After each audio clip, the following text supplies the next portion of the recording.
So it's kind of old news at this point that you can win with an empty team in Super Auto Pets. And in the space of the last week, I think 4 different channels have all uploaded wins with an empty squad. And of course that's on top of the original video from Rev's Rate My Gameplay, where he reviews an Andynomous run that becomes an instant classic. I will link all 5 of those videos in the description if you want to see them. They are definitely worth watching individually because people go about this in different ways. And some of the winning runs were being posted in the Discord as screenshots, so everyone knew that other people were managing to get the empty team wins. And generally when that happens, I kind of get the bug, I have to try and do it myself. Before that, I wasn't really super keen on trying to go for this, because it's one of those challenges where you have to get to 9 wins before you can even attempt it. And then it's purely RNG based on which opponent you're actually going to draw.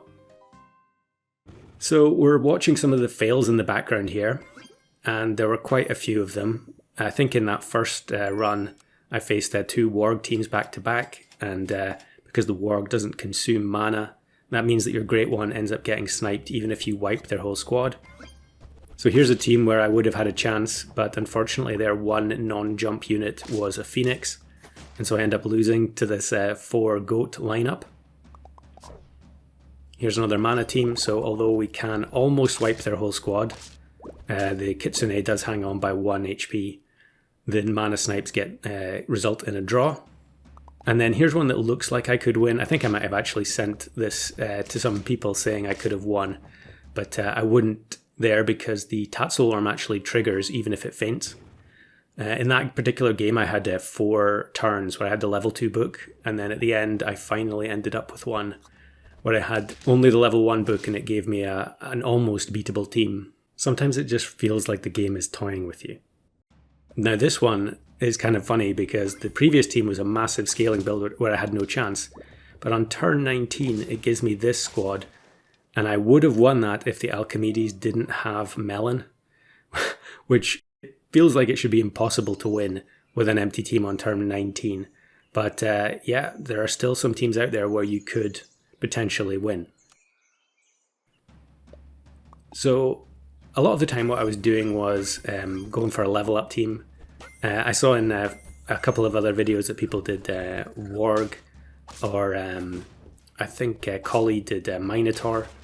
But I felt like this was my most consistent route to getting to the end game with as many lives intact as possible, so we can have multiple attempts at the empty team. But also you can potentially play a level up team and then just bring in Bad Dog. So its sole purpose is to level up in battle and trigger the Marmal and the Team Spirit. In this particular game, I don't have the Bad Dog yet. And I don't think I even have any Bad Dogs frozen, which means that if we win this battle, my odds of getting the level 3 Evil Book are pretty terrible. I'm not even sure if I have enough gold here.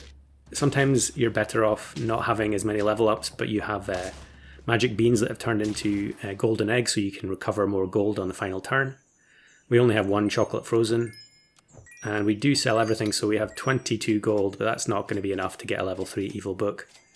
And most of the time I was just risking it with a level 2 and hoping that I faced a jump team that hadn't scaled up or something to that effect. But you can also just play the solo Bad Dog until you find the level 3. However, I'm actually going to roll a Sloth here. So this got me thinking, as fun as it would be to win with an empty team, I feel like winning with a 1-1 solo Sloth would be better. And unfortunately, with the level 1 Bad Dog here, we really do not have any chance for that to happen. We just have to freeze the chocolate, and then next turn buy the chocolates onto the Bad Dog, which feels kind of weird. You would want to buy them onto the Sloth, but we have to find another Bad Dog. And okay, I guess at this point I'm giving up on the idea of the level 3 Evil Book, and I'm just going to try and find the level 2 Bad Dog, which we do not. I think I should have just bought the 2 chocolates there and bet it all on the final heart. because the level 1 evil book just cannot do anything. That would be a challenge in itself, trying to win with level 1 evil book. So we roll down, and yeah, we do not find anything until it's too late. And we actually get 2 bad dogs, but 1 heart. Yeah, that was super frustrating. But, you know, there are going to be games like that where you end up with no bad dogs frozen when you get to 9. So I think in the end here, I'm just going to sell the bad dog. You can see as I'm moving the sloth about that I'm not best pleased at how this run has panned out. And we'll just send the sloth in. But we actually get this kind of amusing ending here because the opposing team has a level 3 Salmon of Knowledge. So they actually turn my 1-1 level 1 sloth into a 7-7 level 3.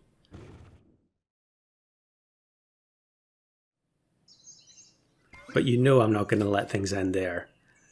I think at this point the recording folder was just full of files that said 9 wins evil book. And I probably could have put out a 20-minute long video of just the final battles where the Great One spawns and fails to kill the opposing team, or ties with Warg plus Kraken. So we're back at the grind in this one. I think maybe I must have been on something like 70 or 80 attempts at this point, which felt really unlucky given that I think Collie said in the Discord that he'd only taken 3 or 4 attempts to get it, which yeah, I feel like he should have bought a lottery ticket that day.